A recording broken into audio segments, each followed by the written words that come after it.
She heads right up to his room. And wouldn't you fucking know it? This dude has battle axes over his bed. He got laid to the point where he was going to marry this girl. And she's like, you know who I love? The boy who's got battle axes over his bed. His single bed. Shawn, you are married now. Mm-hmm. You obviously, you wooed a woman. You convinced her that you were worthy of love and you would love her in return, that you could build a life together. But if you had brought her over and you had two battle axes over your bed, do you think you would be married right now? Oh, absolutely not. I have a strict one battle axe only rule. I brought her back. I showed her my battle axe and I threw on some felony and, it was a great first date.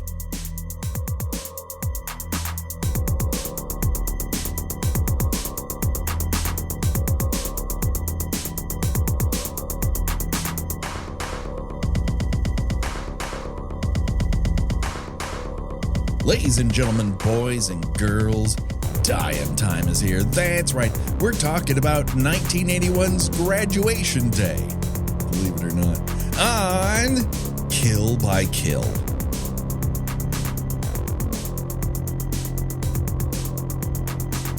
Well, greetings and salutations, Internet. It's your old pal, Patrick Hamilton, coming to you once again from basically La Cañada High School. This is the Kill by Kill podcast, where we are dedicated to celebrating the least discussed component of any horror film, the characters. We're going to unpack all the goriest of details of 1981's graduation day in the hopes that a high school senior's death is only the beginning of the jokes we can make at their expense. And as always, there is only one person I trust to make sure if she walks into a room and a corpse is sitting in the middle of it, she'll see it and not be surprised when it appears in front of her face.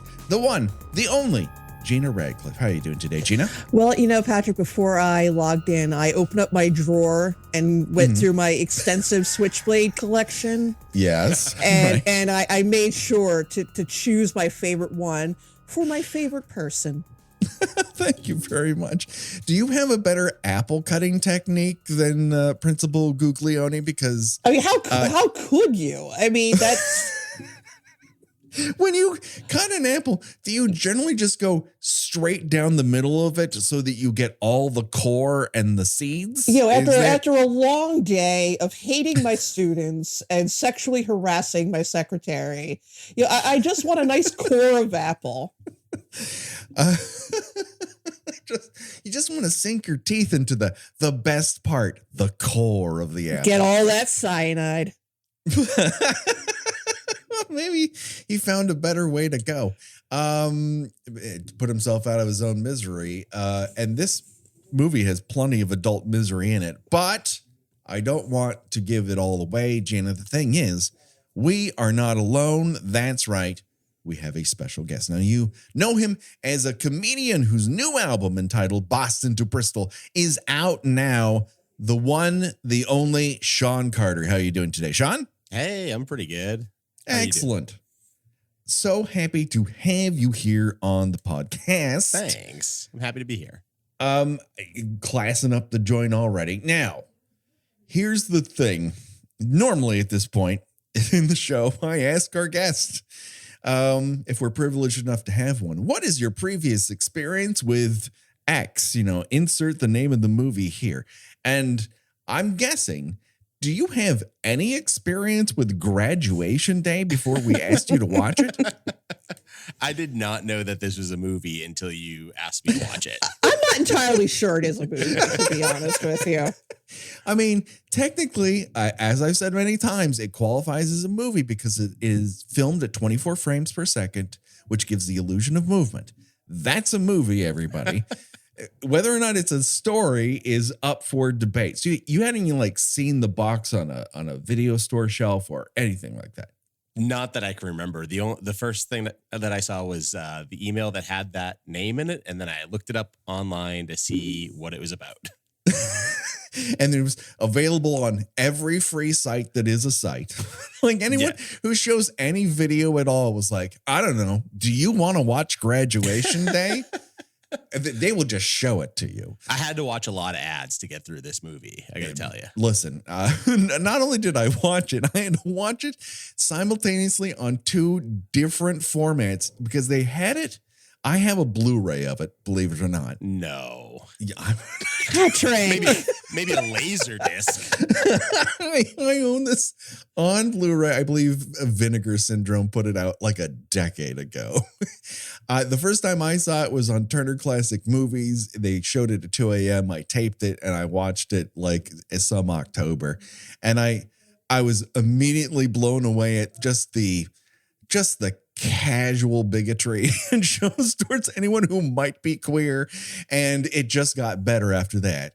And then I understood my personal connection to it because I grew up at the very northern tip of Glendale here in California, which is right next to La Crescenta, which is where I went to high school, and our rivals at La Cañada High School, which is where this was filmed. Every part of this movie is a place I have been. If you listen to this podcast long enough, you realize that fully 1/3 of the movies that we watch involve places that Patrick has either lived, walked through, went to school, went on a first date on, went on a last date on, had a job. He's just like your podcast host / travelogue. Oh yeah. So this movie was like this is like watching The Departed for me. Exactly. All of this was right up in my face throughout this. This movie has been to Descanso Gardens more than I have. And we went on a field trip there every year of my public school going life. It is very odd. Like between this and Halloween and maybe Bloody Birthday, you've seen like my entire childhood just put on the silver screen, and nothing shouts great cinematic achievement like 1981's Graduation Day. Now, I have a question for you both, because before we get into the movie, this is very important. Okay. I'm going to have you guess the top 3 horror movies of 1981. And I'm going to give you some hints. Hint number 1 is specifically for Gina. This is a movie you love. American Werewolf in London. Yes, ding, ding, ding, correct. American Werewolf in London earned around $33 million domestically. It earned more overseas. Very big movie, very good. You know, it cost peanuts to make in comparison. It went over great. Shawn, this question's for you. Mm-hmm. This is a horror sequel. It's the first direct sequel of many that come after to what some consider the granddaddy of all horror franchises. What would your guess be of 1981? Okay. I think this is in the early 80s. So I'm going to guess the second Friday the 13th movie. That is very close, but it is not. It was actually Halloween 2, which came out in October of 1981, and it earned around $26 million. Wow. Number 3, guess what, folks? You're never going to get this one. It's fucking Graduation. No. I went on a tear. I was up until 1:30 in the morning one night this week because I'm like, this has to be wrong. That can't be. Everyone was like quoting the same website. Yeah. And I'm like, there has to be someone else who says it's something different. And I couldn't find anyone else. Like there's some reporting at the time because it road showed. But this stayed in movie theaters until like September. Wow. It played forever. This made more money, Gina, than Friday the 13th Part 2. Oh my God. So how is it that it's like, other than the fact that it's bizarre dog shit, how did it like, how are like so few people like, like why is this not like, legendary, slasher movie? How's few people, how is it that so few people actually have seen it? 1, it kind of sucks. 2, it's very fun if you just watch it knowing that it kind of sucks. 3, I think it just gets drowned out over the course of time because while Friday the 13th Part 2 is a bit of a disappointment in comparison to the first one's box office, it still has the cultural tale of being arguably the best one of the franchise. And then that very same month, okay, very briefly, Friday the 13th Part 2 comes out April 30th. The very next week, The Burning comes out. Fuck The Burning. Fuck the people who made The Burning. Fuck Miramax. But the following week after that, Happy Birthday to Me, our beloved Happy Birthday to Me, comes out. The same week as The Fan. It's just a fucking glut. It's a glut of horror content.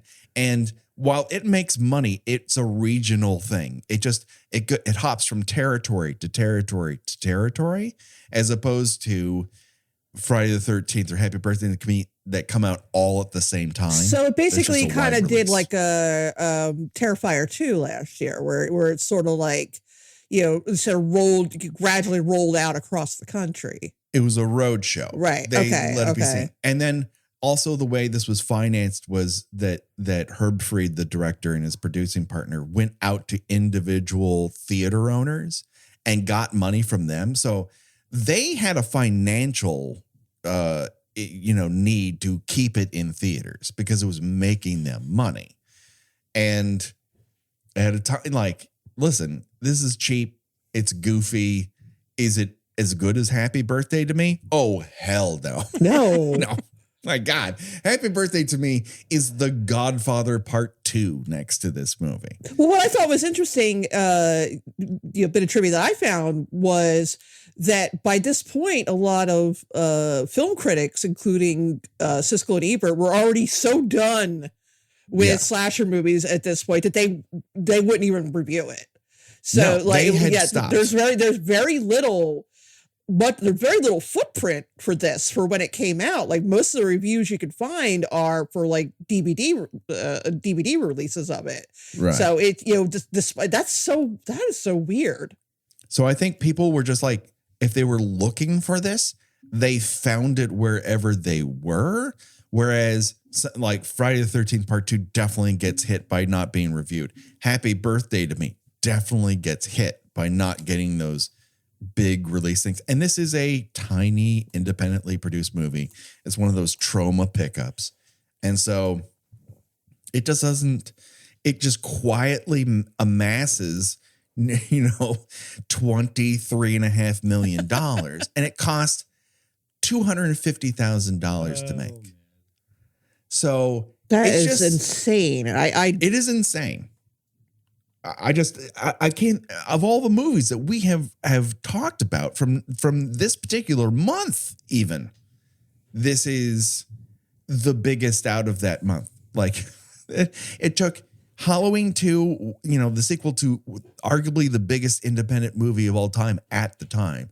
And then American Werewolf in London, which is just, a giant Universal release that gets really great reviews. And this is number 3. It's fucking wild. Gina, had you ever seen this movie before? I could have sworn that I had, because I knew the whole, Vanna White being in it. She's barely in it. I for some reason I had, I don't even want to call it Mandela effect, because fuck the Mandela effect. Right. Thought that she was the girl who gets slashed on the jogging path originally. Mm-hmm. So I feel like I must have seen maybe the first 20 minutes. But beyond that, I'm like, I don't remember any of this. So if I have, it's not in its entirety. Right. Like as I said, I'd seen it as a broadcast off of TCM. And then when it came up as it's going to be on Blu-ray, I'm like, I have to own this. Never put it in my Blu-ray player. This was the debut of it. So I watched it there. I watched it on Peacock to take notes. And then I kept wanting to get screen grabs So I watched it on Freevee because screen grabs don't work on Peacock. And so I watched it 3 times and my brain is broken. And then he had to to put up with me also watching it and expressing confusion and asking questions he had no answer for. Right. Well, I had answers for them, but I also didn't want to blow my jokes too early. Like, I mean, the opening of this is made in December of 1980. It comes out, summer of 81. But it starts so disco, so hard. And it's like nothing, this is why disco died. Because you want to go see a slasher movie and all of a sudden you're watching people run track and field to fucking disco. Who wants that? Who in the world wants that? Well, this is one of several instances in this movie where you can tell that Herb Fried really had no interest in making a slasher movie. Right. He just knew that slasher movies were printing their own money at that point. Yes. As the legend has it, the impulse for making this movie was what will get financed, and then what has been done. Okay, Halloween, Friday the 13th, prom night, Valentine's Day. We're running out of things. Right, they just start throwing out events, dates on a calendar, and they get to graduation day, and they're like, I know, graduation day, fine. What's it about? Graduates, but they have to be a smaller group. All right. They're a track and field team? Sure.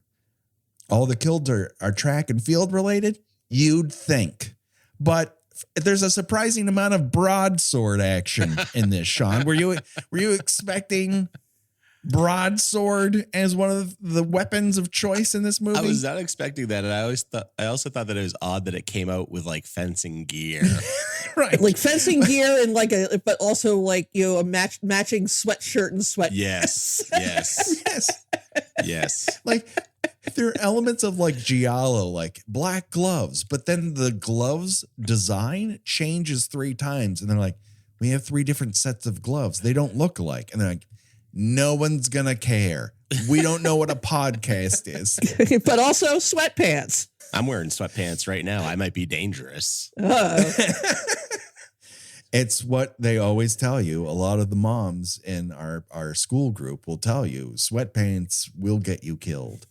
I really enjoyed the opening of this movie, just watching various people perform track and field events in slow motion to the point where I'm just like doing voiceover in my head, like 3M and the Chubb Group present Building Better High School and Track and Field Teams for a Finer American Future. Yeah, get used to these track and field shots because boy, oh boy, do they like to repeat them. Yeah, a trigger warning for everyone in the audience. If flashing lights and images cause you mental distress, this is not the movie to watch. Yeah, it's trying to kill you. Folks with a certain age might remember the video for Wang Chung's Everybody Have Fun Tonight, which is sort of filmed in this kind of staggered sort of, I don't even know what you would call it. It's not animation because it's actually them, but it's just an editing trick of flashing back and forth between different sequences. Right. Yeah. And it's, it's probably a little hard on you if you maybe have like, I don't know, a seizure disorder or something. And or eyeballs. Yeah. And so is this movie because somebody came up with that effect for this and they were really proud of it. Oh, they literally took the editing machine and threw it up in the air like the Stephen J. Canal Productions logo. Done for the day. This is going to set us apart from the rest of that junk. So, Shawn, were you a track and field kid? Was that a big part of your high school experience? Oh man, no. You know what? I joined track when I was a junior, and I ended up finding out like a week into it that I had mono, and that's not a good combination. So no, it's not a 1-2 punch of track and when you have to go fast and hard And mono. No. I would be the character from the first scene in this movie, probably finishing. Just screaming and falling over immediately. Yeah. Well, that's interesting because she, this character is referenced often throughout this movie. Like she, her death is the motivation behind everything that happens, and her entire contribution to the movie is screaming and falling down, running as fast as she can in 30 seconds, and then falling to the ground dead. But there are other elements of the track and field that are given some play other than her death, including the hurdles. Can I share a secret with everyone? The goal is to clear the hurdle, but not leap over it in an arc, but go flat. Because if you're flat, you're staying in stride. And if you do a big leap over it, you're slowing yourself down. This has been Hurdle Pod. Oh, wait, now we're a sports podcast? Now we're a sports podcast. So I hope you have a lot of nicknames for people and hot takes. I have no knowledge of sports. I cannot help you. Have either of you fondled a shot put like that? Because the guy who's got the shot put is holding in his hands like he's going to take it home. There's a lot of suggestive touching of things in this movie. There's a lot of balls, particularly poking out of shorts that are far too short. Oh, yeah. The shorts are real in this movie. For real. There's a lot of costuming in this movie that leaves nothing to the imagination. And that's before we get to the title card that I want to talk about the most. And that is special appearance by, quote, felony, unquote. There's a whole bunch of introducing and special guest appearance by. It's like, I recognize maybe two names as the entire cast.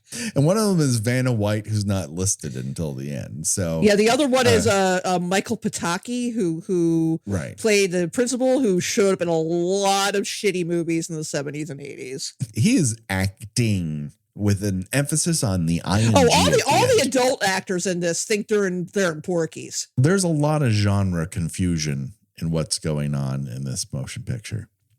As I mentioned before, this is La Cañada High School. There's a little squiggly over the N in La Cañada. It's just spelled La Canada, but with the little squiggly, it becomes, flavorful, which is unlike the town, which is lily white. La Cañada is where Pasadena goes when it can't afford a house in San Marino. That is very regional content. And this is where we meet Laura, but not for long because she's won the race and lost her life. This brings up the gambit that will propel this 90-minute film. Who is to blame? Is it Coach George Michael? I'm not making that up. Christopher George is the other name I recognize. Christopher George of Kill by Kill favorites, Pieces. And Mortuary. Mortuary, right. I couldn't think of the other one, yes. Day of the Animals was also a Christopher George vocal performance. Christopher George known primarily for talking at the lowest gravel he can, insisting that his wife be in most movies, was missing her hair. She's not in this, surprisingly. Why couldn't she have been Blondie? Was she? I was going to say she should have been played Blondie, or she should have played the sister. Right. Oh, I would have loved that she had played the sister, because then we would have gotten that One Pieces moment where she would just look to the sky and yell, "Bastard!" She was a tennis person in that. Yeah. That made some sense. Yeah. Why not? Yeah. He must have been coming straight off the set of Mortuary into this motion picture. And then we get to one of my favorite characters, and I put that in Dick Finkers of this, which is the guy who drives a truck and sexually harass a naval ensign. Oh, man. How would you describe, Shawn, what this gentleman is wearing on the job? Well, I think, first of all, I would say what he was wearing, I think it's described as a neckerchief. Yes. Yeah. Yes. That was tied around there. And then was it like a sort of like a violet shirt or like a purple shirt or something that was it was too tight. It was too, definitely not, it's far too not tight. right for him. And I didn't realize that he was about to sexually harass her at first. I thought he just really liked her hat. I will say that it's probably a little reckless, even if you were being sexually harassed, to grab a dude by the balls while he is driving at high speed a truck down a highway. And neither of you are wearing seatbelts? Yeah. Yes. No seatbelt. Just to answer the question, it is definitely a neckerchief. And then what appears to be, to me, he looked like he's dressed like a pirate, but going to a Minnesota Vikings away game. It's purple, fair. White, and yellow. And it just, none of it makes any sense. And yes, is he flirting? Is he just reaching for a hat? Is he wearing a size small when he is definitely an extra large? All those things are true. But this is our introduction to Anne. She's in the Navy. And she's not afraid to feed a dude his balls for lunch. Yeah, no, she like walks into this movie angry and leaves this movie angry. She's so pissed off. She's just like, she's coming into that town loaded for bear. And why she's decided to hitchhike her way from the airport to home, I cannot tell you, but that's what she's done. And when this truck driver decides to get fresh, she grabs him by the junk and won't let go. And then she's like, let me off here because I see somebody running in a track uniform from this high school. Well, yeah, here is one of several times this movie sets up implausible red herrings. And I think by the time we get to the reveal of who it actually is, there's at least like 6 different people the movie points to, says maybe it's them who's going around killing these students. This is why, like, Randy in Scream sucks at evaluating movies. Like, he's right about people, but he sucks at evaluating movies. Is because Prom Night doesn't have a ton of red herrings.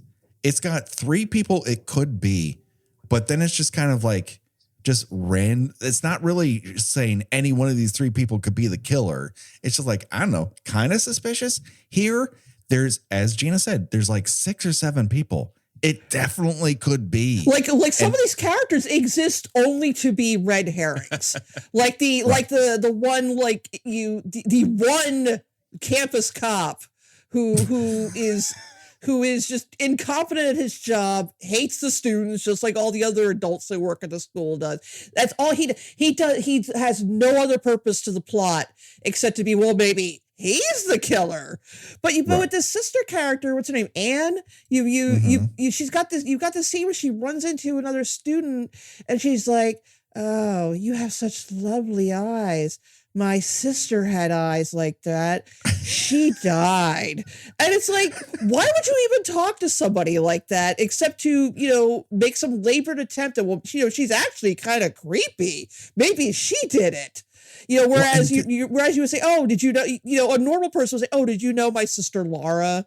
I mean, and, instead it's like this, it's so weird how these various characters are set up to, kind of you create this sort of Sherlock Holmes, well, let's deduce which one of these people did it. Yeah, it's trying to be a whodunit, but it's like a who didn't. Exactly. Because Anne she's introduced with that guy in the truck going, oh, girls in the Navy, they're all lesbians. And then there's that scene where she confronts Sally in Descanso Gardens, and that's weirdly like she's coming on to her, and you're like, are you projecting that she's creepy because she could be the killer? Or are you projecting that she's creepy because you've also said she might be a lesbian, which I don't know is intentional or just an after effect of making sure everyone who doesn't die in this movie could be a killer? I can't decide. Yeah, no, I think it's probably more the latter. Because she ultimately doesn't really have much to do with the plot at hand. She sort of, she definitely blames the coach for what happens to her sister. And kind of implies that she might kill him at some point. Like she goes to see him and he's like, what do you want? I'm already about to lose my job. She's like, well, I'll see you again. Like, right. You watch your back. It's like, did you come to assassinate this man? It's like, and like, but she really doesn't have anything much to do with the murders. Like, she just is sort of superfluous character. Even like this first, formal kill of the movie, this character's name is Paula. We never hear her talk. We just see her run. She has a pair of radio headphones that look like what airport ground personnel wear to land airplanes. All she needs are the two cones to go left, left, left, straight, straight, straight, straight. And then a figure starts a stopwatch, and this is a theme you're going to see over and over again because all the deaths are designed to happen within 30 seconds, and they all take 2 minutes. Yeah, it's like, you definitely went over time, man. Do better next time. Shawn, did you understand what weapon was used to kill her? Because Gina texted me, and she missed it completely. I mean, it seems to me that it was a knife in that first kill. It is a knife. It is, in fact, a switchblade, which is why the switchblades happen again with the principal, and he has a bunch of switchblades. But the way it's used, you would think it is a hatchet because they just put blood on the end of the knife and they're just swinging it at the camera. Like, no one stabs like that with a switchblade. They're using it like a broadsword. It's like, here's my tiny sword. Hack. And then, well, yeah, this guy has an affinity for swords, as we find out towards the end of the movie. Yeah. Okay. This is a big thing, everyone. Okay. And we've seen it before. This happened. Like, how many times has this happened, Gina, where one of the characters has a room in their house where they just like have fucking swords and axes. Well, he's allowed to decorate like this. He does also have a life-size nude man just standing in randomly. Like, we'll get to that, but like, my utter confusion, I sent a screenshot to Patrick. I'm like, please help me. What's happening here? A real nude man just standing in the middle of the foyer. Like, no, it's a statue like the half dozen other statues they have in this living room. It's a very realistic statue. Well, yes, because it's weirdly brown and smooth and a predominant penis. And you're like, well, that guy's flaccid. It was pretty good. I thought that was the grandmother stuff. I thought that house had a real Mediterranean feel. Yes. Yeah, there's a whole lot going on inside that house. With Kevin, the 35-year-old high school senior. Like, the minute I saw him, within the opening track meet scene, because he's on the track, he's on the track team. We found he was Laura's boyfriend. They were supposed to get married the day after graduation. And the minute I saw him, I'm like, what's that guy doing there? Who's this fella? He looks like Carmine from Laverne and Shirley. The other thing that I think is in the plus column for this motion picture is it has a real love of butts. It is very butt forward. They're not good butts, though. They're not good butts. But you're gonna see them from every angle, including Paula's dead butt, just on the ground supplying. You're not seeing any of the injuries or the aftermath or the killer standing over the corpse. You just see butt and then end of scene. Yeah, that's true. If I can mention, earlier today, I was watching this movie and this dead butt is laying on the ground and they're zooming in on it. And my wife just walks into the room and goes, "What do you watch?" This is not friendly to someone just walking in the middle of it, because it to grab a joke from Mystery Science Theater 3000, every frame of this looks like somebody's last known photo. It just has the feel of these people aren't going to be seen again, and it feels a little bit dangerous, but not in a good way. Right. Cut to this one goober getting his photo taken. Again, these people wear a cap and gown for 3 days straight. Well, yeah, I mean, it's important to mention that this high school graduation is the event of the year in this town, which is apparently a suburb of Los Angeles. So, not like, a tiny little town in, Idaho. But yeah, like everything, absolutely nothing can interfere with this high school graduation, or there'll be massive repercussions. This is like, this is a huge event, and which is hilarious because it looks like there's about 35 people in the class. And the track and field group is even smaller, even though they've already lost 2 people. We see this when Coach George Michael asks all of them to come for a photo for the newspaper. Why? Because he's been fired.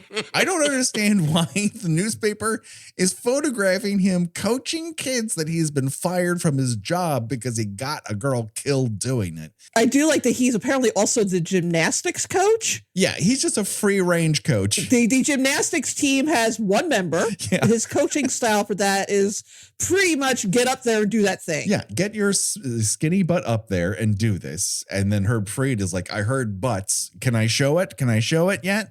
Don't worry, folks. You get to see Sally's butt. In, out, off of frozen theater rope, everything. You get to see her butt. But yeah, with the whole, this high school graduation being this monumental occasion, you've got the principal Michael Pataki basically saying, I can't deal with these missing children right now. It'll get in the way of graduation. The only reason I've been hired and I have an office here is to facilitate graduation. Everything else can fuck right off. And honestly, that is his principling for, philosophy. Everything else can fuck right off in comparison to graduation day. I just want to note, I'm going to lay out the characters, all right, so that people kind of know who they are when we later reference them. So there's Kevin. He is Laura's boyfriend and the owner of the most Osmond Brothers hairdo of the entire bunch. Then we have Deborah. Don't get too used to this actress in this photo. She's about to get swapped out for Linnea Quigley. They just completely marvel her, where she is one person and then someone else. Linnea did just pop up out of nowhere, didn't she? Like by halfway through the movie. She's playing the same character. They just no one will know the difference between this blonde and this other blonde. So there's Pete. Pete is a pole vaulter. Now, in real life, he was supposed to go to the 1980 Olympics, but of course, America's participation in that was stopped due to Russian aggression of, fuckery.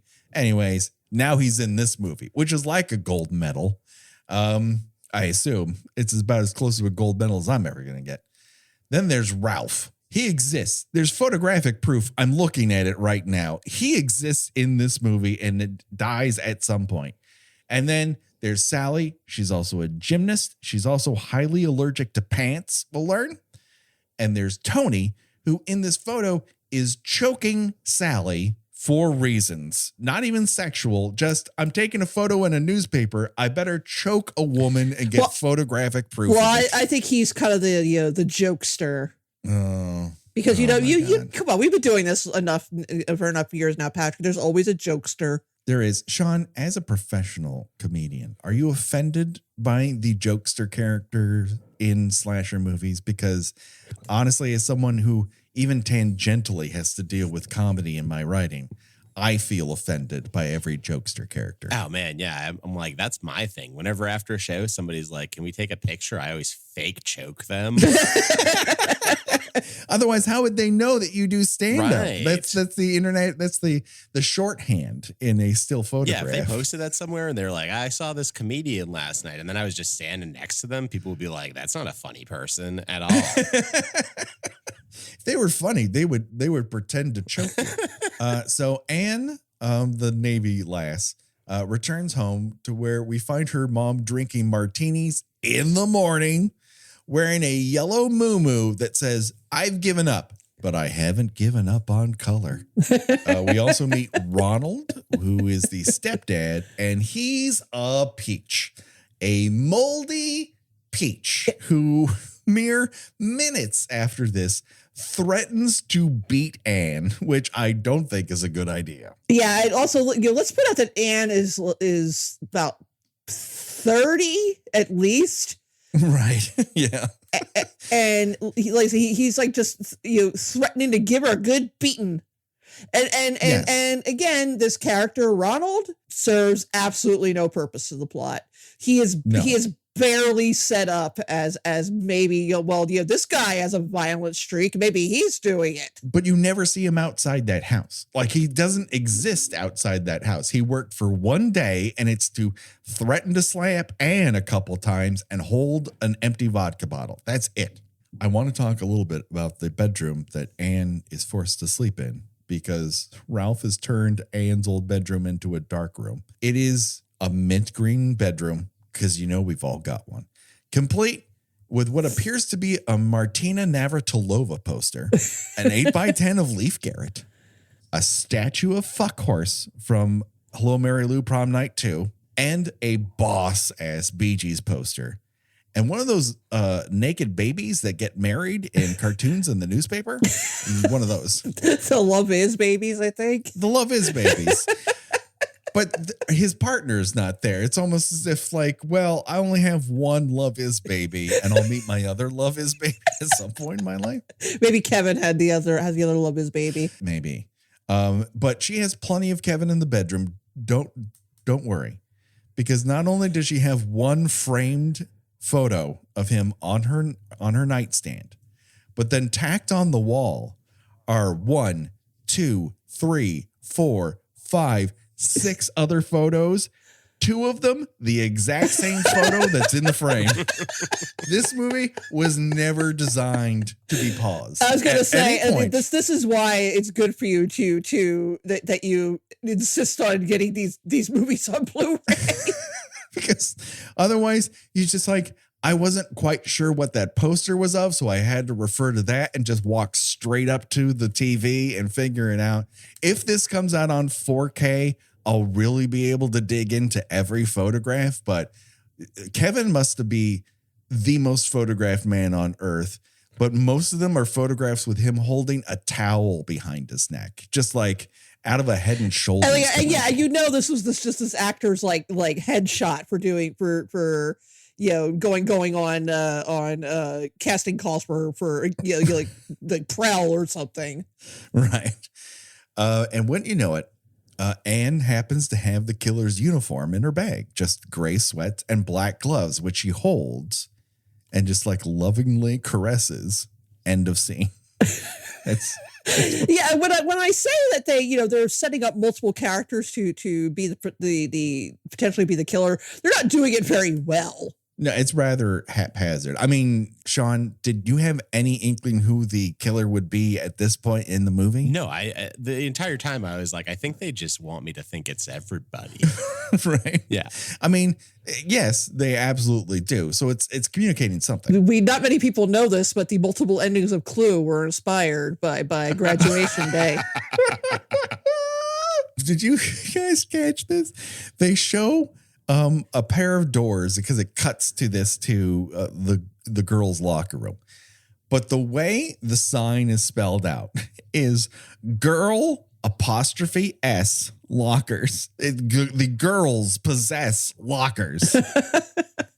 One girl, just one girl only. Girls' lockers. Everyone else is renting, hoping to own one day. But one of them possesses, and which one it be, you'll never quite know. Someone enters that door with a completely different pair of black gloves.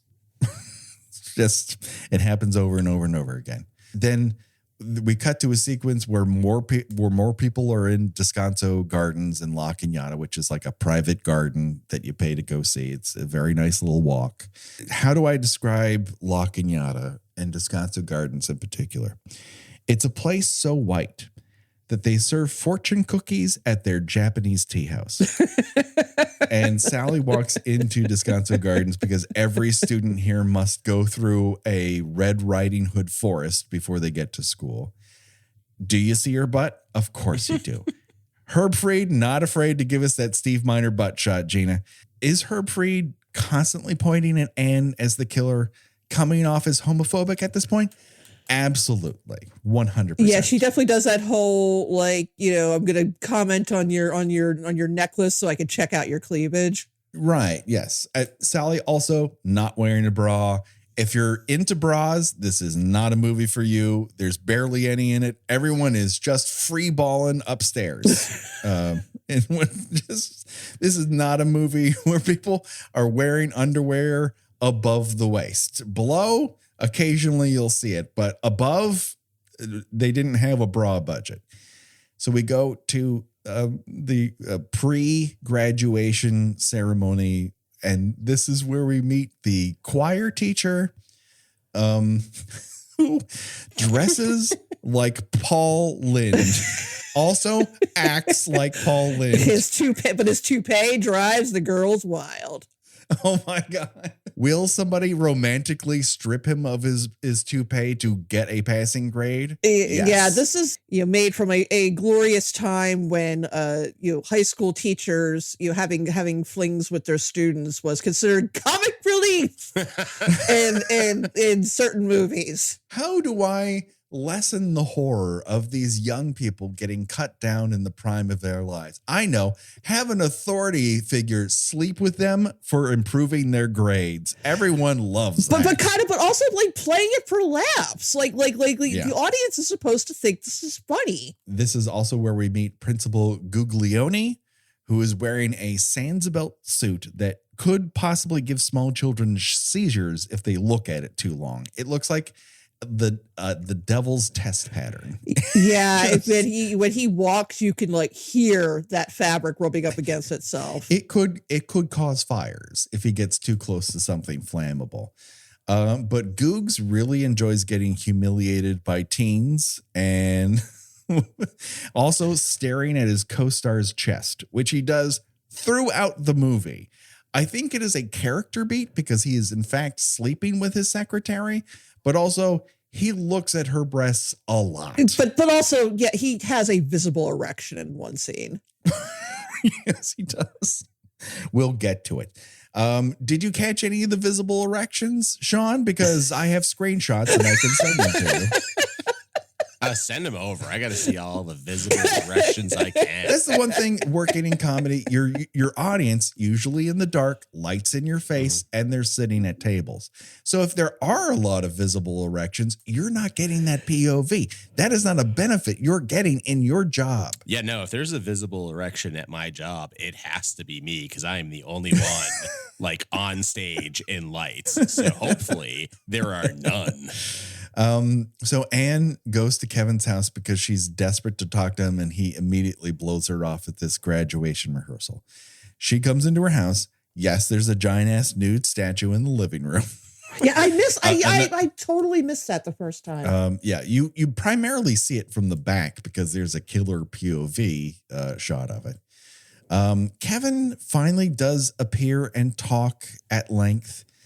He seems to be graduating high school and college and Hamburger U and his dirty 30s. He's old, everyone. And I'm saying old in a bad way. I'm saying too old to be appearing as 18. There's a scene where he is standing and he has his shirt partially unbuttoned, which was the style then. And he's got a full pelt of chest hair.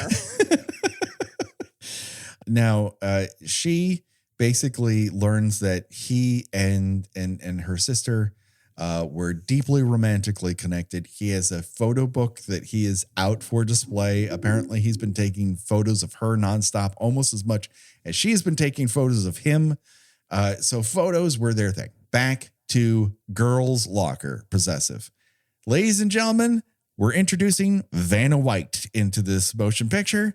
Vanna is a lovely individual, and I've had the pleasure of writing for her many times.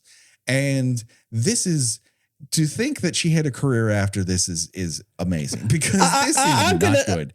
I'm going to guess she does not like being reminded of being in graduation day. No, I will never bring this up if I'm ever invited to that Wheel of Fortune Christmas party, because let's put it out here. Vanna is not great at improv at this point in her career. Maybe she has made a few Herald teams in the past decade, but at 1980, she is bad at improv because all of her scenes are unscripted. And they are just free balling what they're going to say and why they're going to say it. They've like, maybe you don't like Sally, and they can't quite find reasons. It's just a lot of verbal diarrhea happening. Yeah. Later, we cut to Coach George Michael, who is this photographer is still on the job. And now they're taking photos of Sally on the unparalleled bars. And there's one sequence where Coach George Michael is just perving out so hard on Sally while she's doing this routine. He's licking his lips. Yeah, the photographer has done his own like ogling of the female students, but even he's like, ew. It's like, that's a lot. Is this why you're getting fired? Everyone else in this high school is sleeping with a student and you're the one getting fired? You're extreme about this. She fails like 3 times because she's so weirded out by her interaction with Vanna White and who might have been a killer trying to come and kill her. So she goes right back to girls' possessive locker and shaves her calves. She's just relaxing by shaving her legs in the girls' locker room. But hoisting her entire leg into a sink and then like, you know what I need to shave? Just the lower half. This isn't a shower thing. This is a sink activity. And then she holds the razor up to the mirror and goes, "This is for you, coach. Sit on it and rotate." Listen, I don't have the grandest experience with putting things in a butt, but I wouldn't start with a lady shaver, the razor end. That seems like a bad idea. Well, you know, considering that she is in her bare feet. Oh God! In a communal bathroom. This is a real high school locker room, and she is walking around in it in bare fucking feet. What's more horrifying? Her walking around in bare feet and shaving her legs, or the gal from Slaughter High who just decides she's going to take a bath? Yeah. Shawn, have you seen Slaughter High, 1986's gem of a motion picture, Slaughter High? I have not seen it, no. Well, rush right out. It's available in all the same places you found this. And I promise you, there's a scene in which someone takes a bath in their high school locker room. Just a full bathtub. It is horrifying. I'll be honest with you, because baths don't primarily exist, I'm going to go with the bare feet. But we also learned after the fact, Gina, that was actually a retired sanitarium. She took a bath at a closed down sanitarium bathtub. So basically that was like a torture bath at some point. That was it. Yes. They like, stop being crazy. Drown, drown, drown. Oh, sanitarium. I thought that was like a place to get clean, like a sanitary. Well, for her, it was until it wasn't. As far as Sally is concerned, if she didn't die by the sword here, wielded by our killer, she probably would have died of a foot fungus. We cut from that right to Mr. Roberts, the orchestral teacher, who's serenading Vanna White and her friend. And wow, that is a performance. This is where we meet Dolores again. Let's call her New Dolores, now played by Linnea Quigley.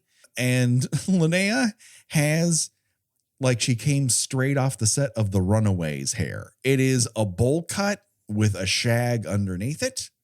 It's gorgeous. She looks fantastic. She seduces Mr. Roberts by running her fingers underneath his toupee and right off. Yanking that toupee. I expected like making a rubber band sound, just like snap it back on his head. He also attacks her chest in a way that communicates that he doesn't know how boobs work. There's in this scene, you're going to be seduced by a schoolgirl. And how does that work again? Well, she's going to take her top off and you're going to kiss her breast. Now point to what that is, because I'm unfamiliar. There's just there's like a virgin quality to what's going on here. It's pretty wild. Then we cut to Principal Guglielmi's office, and this is where we get to see what he's working with, because his pants leave nothing to the imagination. No. He has a secretary whom everyone in the movie refers to as Blondie, and he's just out and out sleeping with her. In fact, coercing her to do more work than she's supposed to, with the promise that at midnight he's going to come by and they will bone. I mean, who could resist? At one point, after she's agreed to have sex, she walks out of the room and he makes an oogity boogity face with the fingers that waggle. And he goes, who would sleep with this? Who would sleep with this? Shawn, if you did this to a woman, your wife, before you were married, do you think you would get any after you went, after they leave the room? I'm going to say no. I think she would know, even if she was out of the room. She would know what happened. She is crossing out. She is hearing this. She can sense that something bad is happening behind her. But I guess based on what are in his Sandsabelt trousers, it's worth it. Like, Gina, is Principal Guglione good in the sack? I mean, who would want to get that far to find out? Especially if his entree is that's not that does not communicate to me that you want to have sex. I'm sorry. No. Not to mention the fact that his drawer is full of red herrings. It's just switchblades, just a pile and stopwatches and black gloves. Like remember in A Christmas Story when the teacher opens up her drawer and there's like a pair of chattery teeth and like a whole bunch of like stuff she's like confiscated from the students. Right. Yes. It's like that, but switchblades. We learned that he cuts an apple by just slicing it down the middle so he can harvest the seeds. New Dolores and Tony get caught in Descanso Gardens smoking weed by Officer McManus. This is the student school officer. He's the security guard. I don't remember a lot of school security personnel carrying weaponry. He has a 8 revolver and he's walking around this school. And he's also like kind of menacingly stroking a flower while talking to them. I'm sitting there I'm like he's gonna eat it or something in front of them, isn't he? And like he just does it. He's got this like red flower. He just kind of like sort of like lewdly stroking the petals. Like he's 1 second away from saying like, "Tell me about the rabbits." It's just like what is this business? What does it mean that you're just stroking a flower while getting insulted by these two teenagers? We later learn that 38 is not loaded. Well, not with bullets. It's where he carries his joints. Now, Shawn, I don't know if you indulge, but have you ever, and by indulge, I mean carried a firearm. Would you keep a joint in a firearm and put it on your hip? Ooh, no, that's not where that goes. I think, maybe a fake switchblade, and then that goes. I don't know. Now that makes sense. That's if you had a switchblade, and instead of it being a comb, it's a joint. That's cool. Yeah. Now I know you're cool. You pull out a gun, and there's a joint in there. I have nothing but questions, and none of them are leading to let's hang out later. This is then cuts to the scene that Gina was alluding to earlier, where Anne goes to the metal shop of Coach George Michael, and they just accuse one another of murder. It's just 3.5 minutes of, did you kill? I think you killed my sister. Well, I think you're killing everyone else. And that's what that scene is. Well, the thing is, like, the coach is getting fired for reasons, but it's mostly because of Laura's death, and I guess the school makes him think it look bad. But right. And the sister is like acting like he like shot her on the track. Like it's already stated that Laura dies of a blood clot or something like that, and that the coach pushed her too hard, and we don't really see it because she's in a race, and the coach is basically saying go go go go go. It's like that's not what a coach is supposed to do. I mean, I thought that's what a coach's job was. is to push you to keep going. Right. But also everyone in the crowd is saying go, go, go. Were they also responsible for Right. her death? It's like she's sort of acting like they knew the whole time that she had this blood clot and you know and made her go ahead and do this race anyway. And I'm like, you know, yeah, it's sad and all, but I really, Anne's motivations in this are so vague. I feel again like, oh, she's actually kind of crazy because she's acting like this coach like literally killed her sister. If they gave her like the least amount of backstory, like Shawn, if she at some point said, I was on your team. You drove me out because I couldn't meet your standards. And then you got my sister on the team. You drove her even harder and you killed her.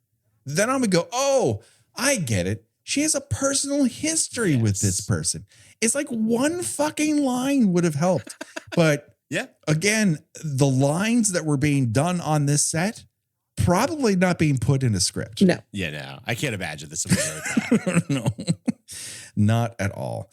Cut back to Descanso Gardens, where, believe it or not, Ralph is back in this movie. Who's Ralph? We don't know. He's got two scenes. He's a member of the track team and also a member of the football team who's running around a public park holding a football in a full fucking football uniform. It's supposed to be the day before graduation. I know this because it's mentioned roughly about once every 8 minutes. But so this will be June, and he's running around like he's a football practice. He's wearing O.J. Simpson's number and just throwing a random football to himself. He passes a couple girls and they're like, hey, there goes a sweet, beautiful sex idiot. And he's like, later, ladies. And then they steal the football from him and throw it into the woods. And he's like, oh, come on. And he goes into the woods. And this is where, if you're not into this movie at this point, I promise this will be the point where it grabs you, because he's killed by a sword attached to a football that somehow doesn't deflate the football. Right. Shawn, how does the football sword work? This was an interesting one. I didn't know if that was the football that went in there and now he somehow stuck a sword into it, or if this is like a homemade football. Well, you can't go to a Dick's Sporting Goods and ask for, do you have one of those footballs with a sword sticking out of it that I got to throw at somebody? It's like a lawn darts. Right. It's like, this is how does it not deflate? How is it a real football? Did they stick it in? Is that the same football? Or did they come prepared with a sword football? And would you be able to still throw that football like a normal football? I feel like it would just go right into the ground. I agree, yeah. The only special effect in this entire movie is this small little cut of the football sword sailing from one end of the frame to the other. You're like, did ILM come up with this? How did they film this? It just, like, when you see it in the killer's hands, it's obviously a sword sticking out to the side of the football. And then someone's like, well, what if the football had the sword in it? And they're like, well, that's going to take us a week. They're like, we'll just pretend. And then we'll make it and we'll film it later. And they're like, okay, I guess. It just, oh my God. I had to pause and laugh for 10 minutes. I couldn't stop laughing at the idea that there are football swords. And I love how Ralph is sort of like, does that crouch, I'm going to catch the ball. And apparently doesn't see this giant fucking sword sticking out. He does what he's supposed to do. He cradles the ball in, right? He brings it in, right? You don't catch it with your hands, you catch it with your whole body. But also the sword goes through his whole body. And then a whole bunch of Twizzler juice comes out of his mouth and he falls to the ground.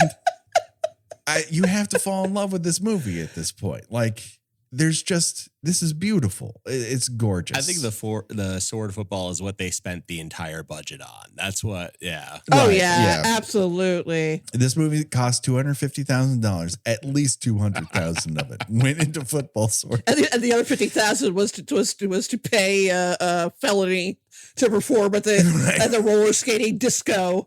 You took the words out of my mouth. Enough of my yakking, Gina. Let's boogie. It's quote felony unquote time. Now, Gina, believe it or not, this is the second movie we've covered with quote felony unquote in it. Do you know what the first one is?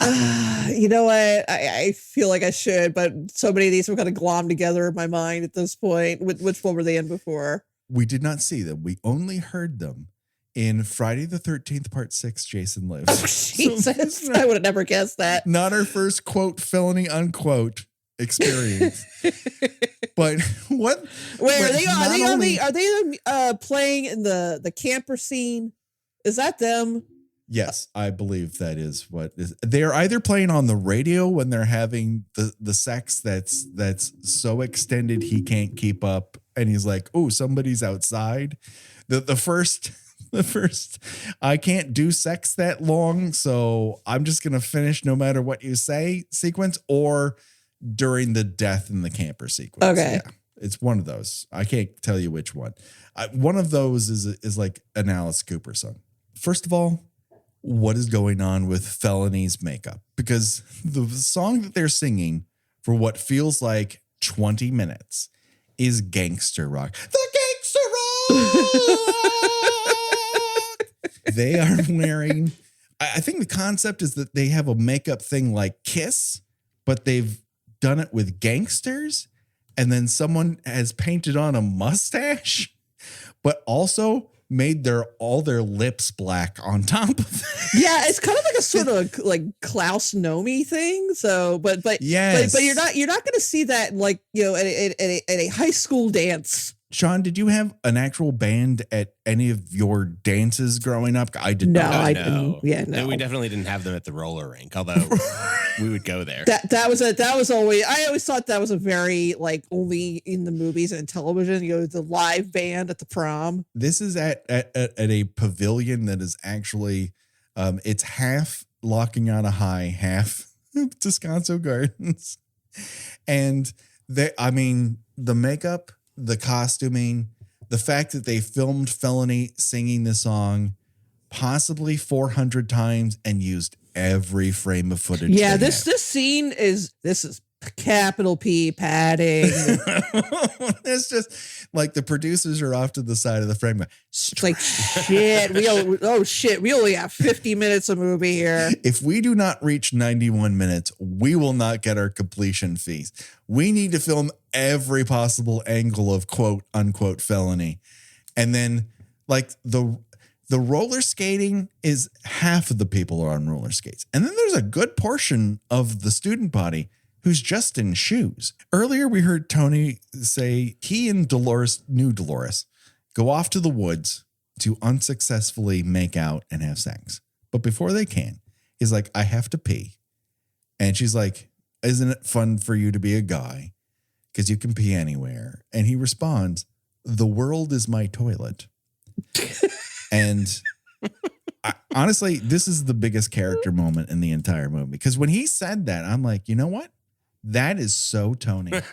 Could not be more Tony. Anyways, Tony is decapitated while peeing. Is this a first for us, Gina? I mean, we've had lots of bathroom deaths. I can't think of anyone who's been killed while peeing. This might be it. This might be the one. But new Dolores sees this, obviously wants no part of this killer who is wearing a fencing mask with a fucking Conan sword. She runs, she hides. There's a dog scare, not a cat scare. A full-ass dog runs past her. Yeah, I almost feel like that was not intentional. Right. That this dog just got in the way and that her little yelp of surprise is authentic. It's just the costume person's dog who just, I'm sorry it got loose. They're like, it's okay, we'll use it. It's perfect. This adds a whole more 30 seconds to the movie. And then they have a hide and seek that is interminable, possibly because the entire time it's happening, you're flashing back and forth to quote unquote Felony going, the gangster rule. And like, There has to be more to this song than this chorus. Please, for the love of God, kill her, kill me, Kill them. kill the movie, kill Herb Freed. Just everyone. Take them all out. She's slashed, I guess. We don't really see it. He just takes a swing at her head, but her decapitated head doesn't show up at the end. So I don't think she's the one who's decapitated. Why the person killed with a switchblade is decapitated is beyond me, because that looks like Paul. Yeah, that's a lot. That's a lot of effort. Oh my God, you would be working at that all afternoon. He would still be working and trying to cut through a spinal column with a switchblade. But okay, we don't come to graduation day for realism. The tenacity. Really, he is going for it. And he would not have a clean gray sweatsuit combo either. That would be very messed up. Anyways, the next morning, every dead kid's parent is calling Principal Guglione, and he is unprepared. He cannot be bothered with this shit. Missing students, I don't have time for that. Although I do, in his defense, in Principal Guglione's offense, yeah, I it is baffling that the first person a parent thinks to call when their child is missing is their school principal. Yeah. I mean, you asked me if my child, and God forbid, ever ends up missing, would my first call be to my child's principal? The answer would be no. That would be down the list.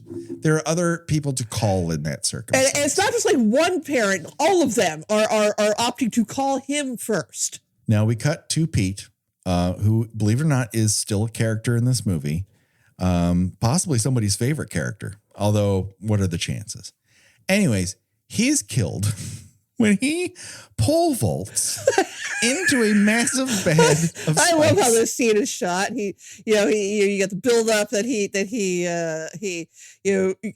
does his pole vault, and then you hear ah, and then it's like the slow pan that he's like staked like a tent in the woods. But the spikes have been hidden inside the pads that he lays on.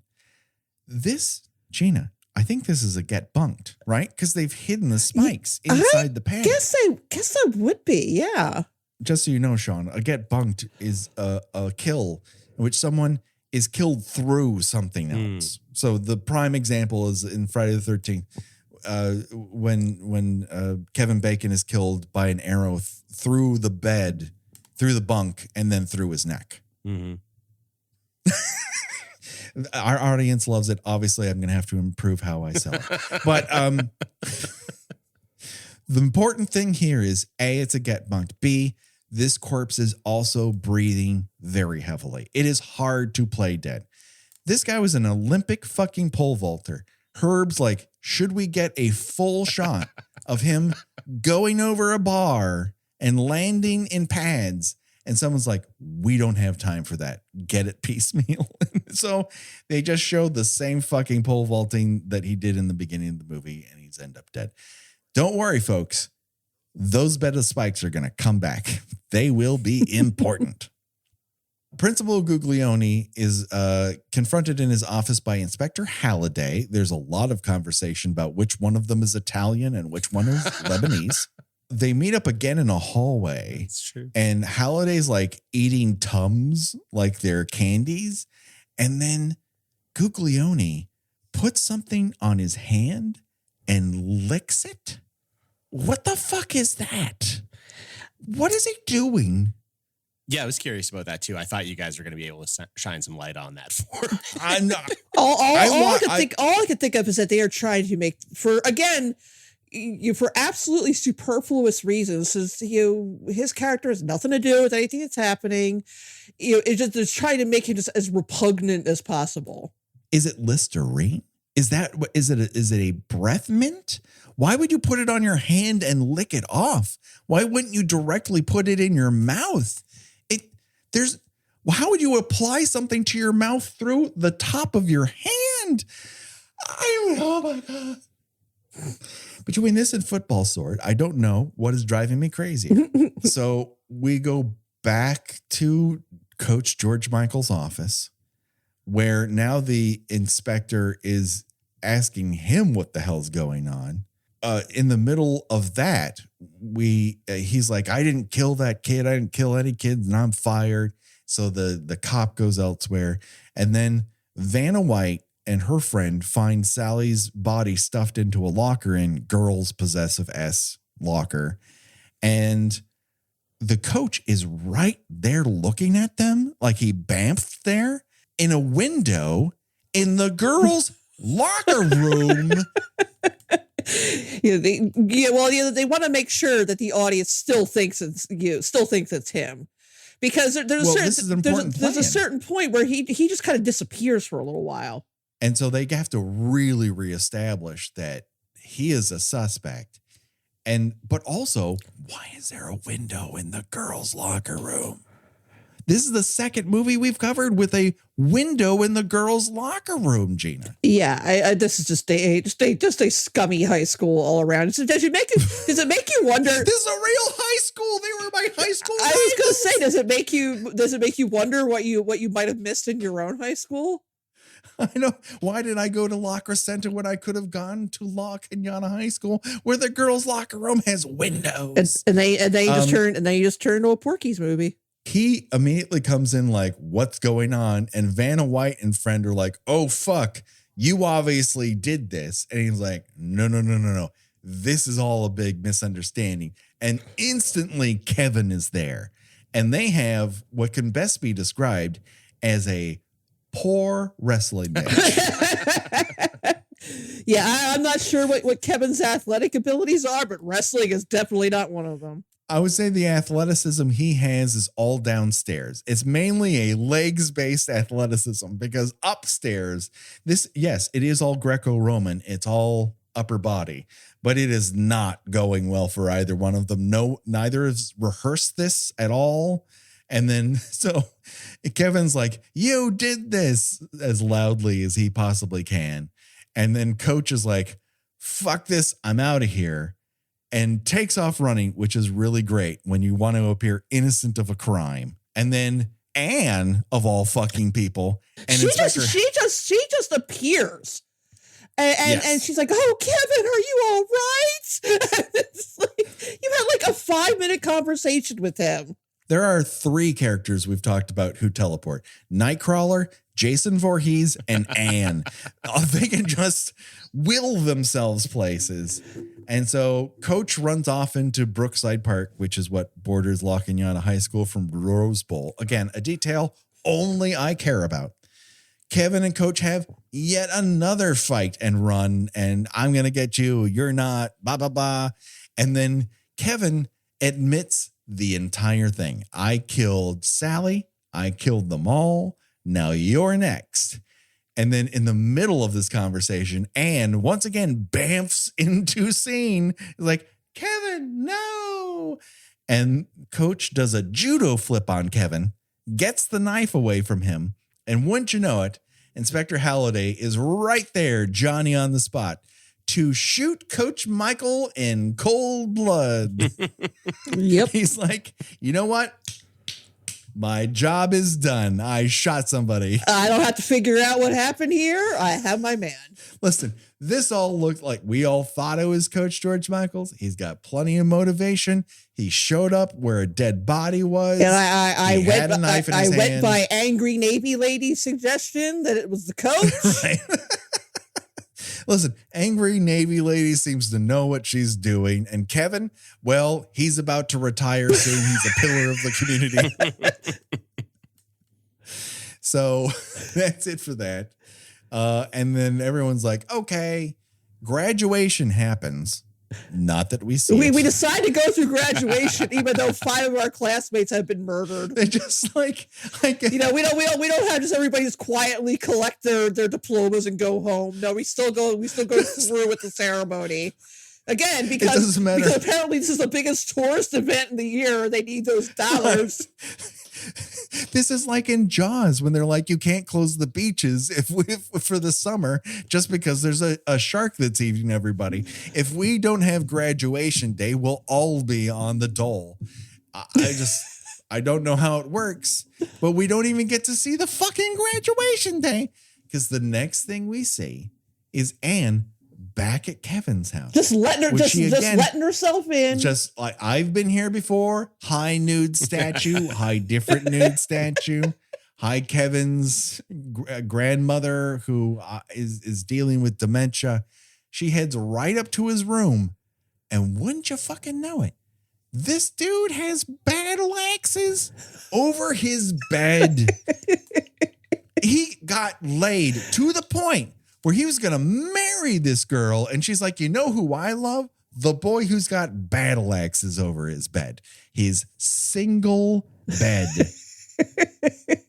Shawn, you are married now. Mm-hmm. You obviously, you wooed a woman. You convinced her that you were worthy of love and you would love her in return, that you could build a life together. But if you had brought her over and you had two battle axes over your bed, do you think you would be married right now? Oh, absolutely not. I have a strict one battle axe only rule. I brought her back. I showed her my battle axe and I threw on some felony and, it was a great first date. Listen, sex is great, but it's only really great if you actually finish at the point the lead singer of Felony goes, the gangster ride! Oh, okay. Oh, I love you, honey. That was the best. Thank you. Now, what you don't see when she comes into the room and sees that all the walls are filled with broadswords, swords, axes, other medieval weaponry, is a corpse sitting in a chair in the middle of the room in cap and gown. But when Anne looks the other way, she's like, oh, I didn't see you there. How do you not see this person? She's not hiding. It's a corpse in the middle of the room. How'd you not see this? Yeah, I would think as soon as she opened the door that smell was hitting her. It is ripe. There's just no way. My kid ate something and lost a piece of cheese in the car, and it went underneath the seat. And he didn't tell me about it. And then for months, he's like, this car smells like cheese. I'm like, I'm looking. I can't find no fucking cheese. That was one tiny piece of cheese. It stunk up the whole fucking car. And she doesn't notice a fucking unburied corpse in the middle of the room in cap and gown. Yellow cap and gown. By the way, Laura's looked better. She has looked better. Kevin's like, we're going to get married later.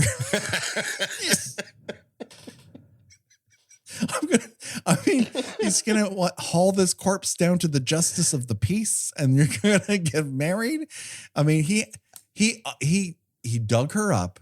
He brought her back to the room, dressed her in cap and gown, and it's like, you wait here and no one notices this or smells it. It's pretty amazing. Or apparently noticed that Laura's grave was robbed. Yeah. Yeah. I don't know. He's very good at replacing his divots, I suppose.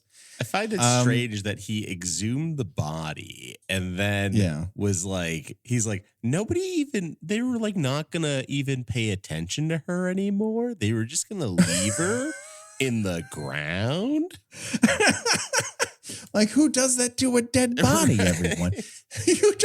I'm like, hey, Kevin, I know like the funeral industry is a whole racket and we could really get into that. But this is not the way to confront it, my guy. But he's like, yeah, they all just moved on as if she was dead. I'm like, I mean, that's unfortunately what we all do, but there's no wrong way to mourn. But this comes the closest in my mind. Digging up the corpse and marrying it. Yeah, generally. Digging up the corpse and marrying it, like dressing in a cap and gown and going, let's go down to the courthouse, honey, you and I. Or maybe they'll drive to Vegas. I'm not really sure how it works for the two of them, but something gets in the way, and that thing is Anne. Because obviously Anne does not react well to seeing her dead sister in cap and gown, even though it was a surprise. And Kevin's like, oh my God, You also don't want me to marry your dead sister. I thought you were better. I thought you were different, Anne. I thought you would be cool. And she's like, actually, I am not cool with this. And so he decides, I'm going to kill you too. Whips out a switchblade. They go round about the chair. She ducks underneath the chair and then kind of pushes it with her whole body, sending Laura's corpse into Kevin, and it fucking defenestrates him out a second-story window. I'm sorry, everybody. There's a reason why this is the third biggest horror movie of 1981. And is when everyone came out of the theater and go, shh, you have to see this shit. A fucking dead body throws a guy out a window. You need to see it to believe it. I honestly wish the movie had just ended there. That would have been great. Because I think it would have been more memorable that way. Yes. But again, I think they needed to reach officially 90 minutes. And this happens at minute 86. And they're like, okay, we're almost there. Keep going. Christopher George is standing behind the go, go, go. Go with a stopwatch. we got 4 more minutes, everybody. Go. And so Anne goes downstairs, and before she can even get out the door, Kevin's alive, everybody, carrying the corpse of Laura. And he's like, I'll get to you later. I gotta put something away. And so she runs back to school. Well, let me just interrupt you for a second. She's running, and she's doing one of my favorite things in a movie. Now, this is the second time we've actually compared this movie to Jaws, although in this case it's Jaws: The Revenge. Yes. Which is any scene that has a character having a flashback to an event they weren't at. Right. And in this case, the sister is flashbacking to Laura's last race, because she's running, Laura's running, but she was not there when Laura died. She was not there. This was something that was described to her in words. She did not witness it with her own eyes, but she is flashing back to it. And so she goes where she can find some sort of help, which is underneath the bleachers at the fucking high school. Of course, where else would you go? Well, you know me, Gina. Trash under the bleachers makes me hot. It's again my favorite student bodies, which this movie resembles in a great many ways. So, like how the makers of Student Bodies did not see this movie and yet nail it so fucking hard.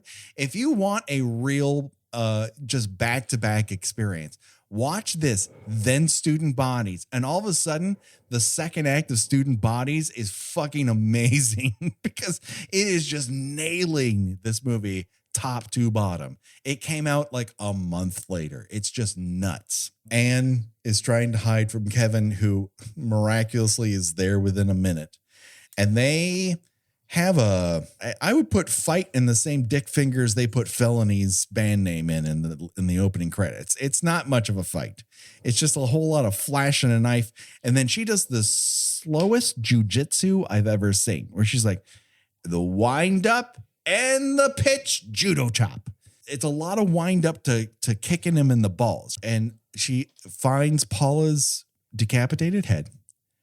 Then she finds Pete, complete with the spikes still attached to his body. Just lifted him up with the spikes. Hoisted literally on a petard so that he can be found, Friday the 13th, the original version.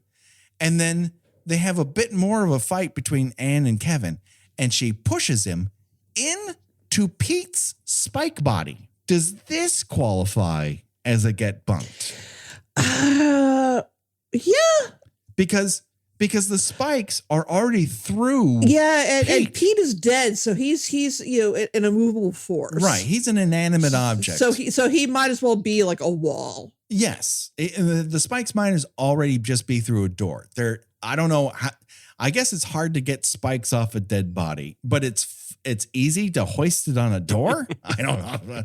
Listen, again, we don't come to graduation day for realism, but Kevin's reaction to getting spiked is one for the record books. It's sort of like he's trying to make it look like that he's not quite comprehending what's happening to him.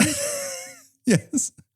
I can't remember the name of the characters from the SNL, movie who they bob their head. Oh, the Roxbury guys. The Roxbury guys. Chris Kattan, Will Ferrell. Yes. This is the closest any serial killer has come to looking like Chris Kattan in that movie without actually being And also, Chris I mean, it Kattan. doesn't help that it also takes him a while to start bleeding. Right. It's just, there's a shock element. Everything is a delayed reaction. Like how he responds to it, how long it takes for his body to start bleeding. Right. It's just like, oops. And he's like, maybe I can keep going. And then after, again, to Coach George Michael with a stopwatch, you can keep going, keep walking, keep going there. And so eventually his body just gives out in front of her and saved the day after everyone's dead.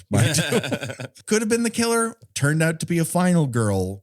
Wow. It's amazing. But wait a second, folks. The movie isn't over because Anne returns home. She's going to leave the next day. She goes to sleep.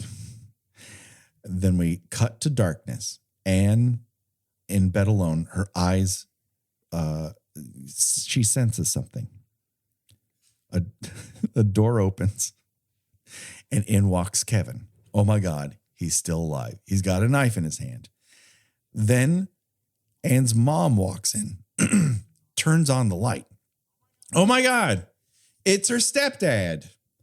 It's not Kevin at all. It's just a stepdad threatening her with an empty bottle of vodka. No need to worry, everyone. Everything's going to be fine.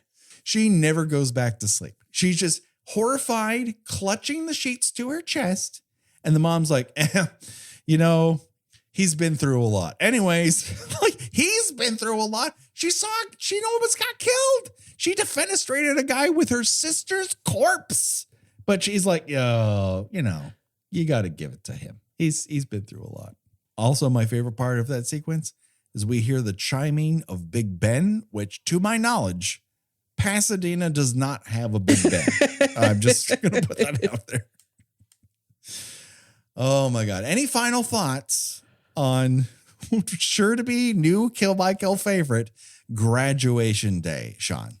I know that you said that the school police officer was one of the worst characters, and I just thought that he was the best. Well, it's just not so much that he's a bad character. It's just he exists solely to be, well, maybe it's this guy. He reminds me of the janitor character in both Prom Night and Student Bodies. He's Dorf from Student Bodies. But he's not that bendy. It's the only difference between the two of them. Is it Dorf or what is his name again? Don't make me look up Student Bodies characters because I cannot do it. It's something like that. Yeah. Yeah. You know what? You're allowed to like the characters you like. I don't doubt people's genuine emotional reactions to art, Shawn. And thank you for saying that. You're allowed to like what you like and you should like what you like. Gina, any final thoughts? I mean, it's not a good movie, but there's so much happening that like you can't say it's a boring movie. It's at its most basic level, it's a pretty standard slasher movie. But the fact that they're also trying to make it like a teen sex comedy, and also like all the adults are, weird perverts, and you've got these multiple potential red herrings that they just, are like a red herring for one scene. And then like, forget it. They didn't do it. Yeah, whoops. We're not going to drag this out for any longer than necessary. And it's a fascinating watch. It is. I was never bored. Confused a lot of the times, but never bored. Right. Never bored. I don't think it's good, but it might be great. It's just, it's fascinating. I feel like we could make a really good game of like a sort of like a movie scavenger hunt. Of just like, can you find like, these bizarre things in these scenes? it's just made without regard to its final output. It's almost like they are trying to make the film in 30 seconds, and anything that happens is fine. There are no second takes in Graduation. Yeah, Herb Freeze yelling at the actors, go, go, go. Go, go, go, go, go. So we would be remiss, of course. We cannot graduate this particular episode unless we receive our diploma, and that is when we choose your own death venture. It's where we decide of the deaths portrayed in this film. If you were forced to die that way, which one would you choose and why? Up for bid, we have a heart clot, stop your heart at the end of the 200-meter dash. You could get slashed in the park, have your butt shown off, and I think have your head removed. Stabbed through the neck with a fencing sword, stabbed by a football sword, decapitated by broadsword, throat slashed by broadsword, ?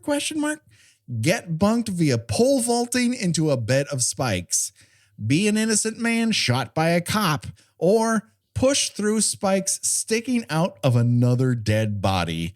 And Shawn, as our guest, I choose you to go first. Oh man, I think I gotta get stabbed by that football.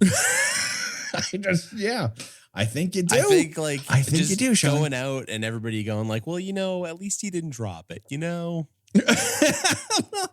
problem is, Shawn, you're cheating somewhat because the sword is sticking to you. Sure. So if you did drop it, it would almost be worse but yeah, that's a good one. It's really hard to even come up with a second place. What say you, Gina? I would. The problem is I would drop the football. I would. So it would just take my hand off or something like that. Like it would just the sword would just go through my hand. I'd be like, ow, hey. Well, I'm gonna have to get a tetanus shot for this. Yes. I don't want to end up like that old lady in Amityville 4. So, I think I'm just gonna go with getting slashed while listening to my tunes in the park. Right. You're going to be breathing for a while, and it's going to take a while to take your head off. Are you okay with that? But also, gives everybody a nice, long, exquisite look at my butt. Everyone's getting a gander of that hinder in the aftermath. Yeah, 1,000% I'm going to get stabbed by football sword. Football sword is my new favorite character, I think. Lamp from Amityville 4 came very, very close, but I need a listener who has a brain for physics. Maybe try to explain how the properties of how a football sword would work, and also how much arm strength you would have to throw that at someone and have it just go right through their gut. Gina, I'm throwing out a challenge. If you can create a graphic that shows you, like IKEA furniture assembly, how to make a football sword, yes, I swear to please, God, we would love that. I will make that shit a t-shirt. I will pay you for it. Okay? I don't usually throw this out, but I'm telling you right now, if you can make an IKEA assembly illustration of how to put together a football sword, let's talk, because that, my friends, is what we need in the merchandise department. Yes. Before we go, of course, let us talk about, Shawn, where people can see and hear more from you out there on the interwebs. Tell us all about it. Sure. So I have an album out right now. It just came out. It's called Boston to Bristol. It's all about moving from Boston, Massachusetts to Bristol, Tennessee. And people can find me online, like Instagram and TikTok and YouTube, and just type in Shawn Carter Comedy. It's usually the handle for all those things anyways, but you can find me through there. Don't click on Jay-Z. That's what's going to come up when you right. When you search Shawn Carter. It's going to be Jay-Z. So make sure you write comedy as well. Just add comedy. But what happens if Jay releases a comedy album? What are you going to do then? One of two things. Either so many people are going to search for it and accidentally find mine that it's going to be amazing. Oh, that could be a boom. Yeah. Oh, it'd be great. We got to get in Bay's head and see if we can incept her into convincing Jay to make a comedy album for your benefit. Listen, the technology exists. I saw it in a movie. Shawn, you're very funny. I can't wait to listen to that album. It just dropped. Otherwise, I would have listened to it already. But I think everyone should, because what I've seen of you, I found incredibly funny, and I can't wait to listen to it. Thank you. All right, Gina, where can people find you on these Hero Minutes? I write about movies and television at theschool.net. I have a Substack. It's GinaWatchesThings.substack.com. And you can find me on Blue Sky and Instagram and TikTok under Gina Does Things. Do it today. People, check it out. Josh Halls does all of our artwork. Go to Revenge Body Memphis at bandcamp.com to get this song and all of our remixes. Find us on the socials. Join us on Patreon for a good time with extra bonus episodes that we do exclusively for you. And of course, rate and review us on iTunes or your podcaster of choice to help us be seen and heard by more people. Folks, this has been, we almost made it to Christine length. This was almost our longest episode. John Carpenter's Christine, legitimately a gem of a motion picture. That's how much we love Graduation Day. I can't tell you enough how you need to see this motion picture, and it is a free for everyone, almost anywhere. Go and do it today. But don't worry, folks. Just because we're leaving now doesn't mean the body count is over. It will continue. For myself, for Gina, and for Shawn. Bye-bye, everybody. Bye.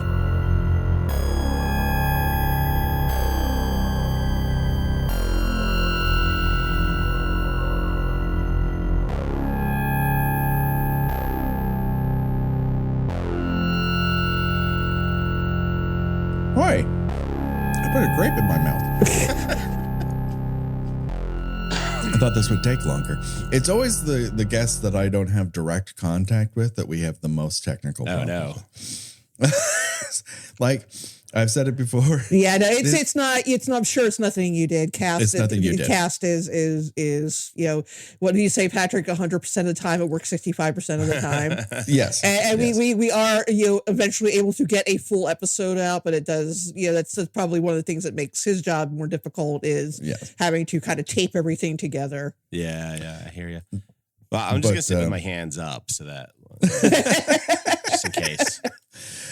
We've never had it where Gina can hear and talk to that's somebody, a new but one. I can't. That was That's a new very one. that was very. We're getting new unusual. experiences. Although at least that made it easier for me to be able to tell you what to communicate with you what you need to do. True. Yes.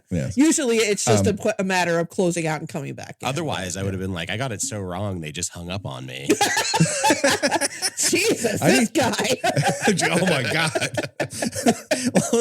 man, we're dumping the whole thing. We have to stop before he embarrasses himself further.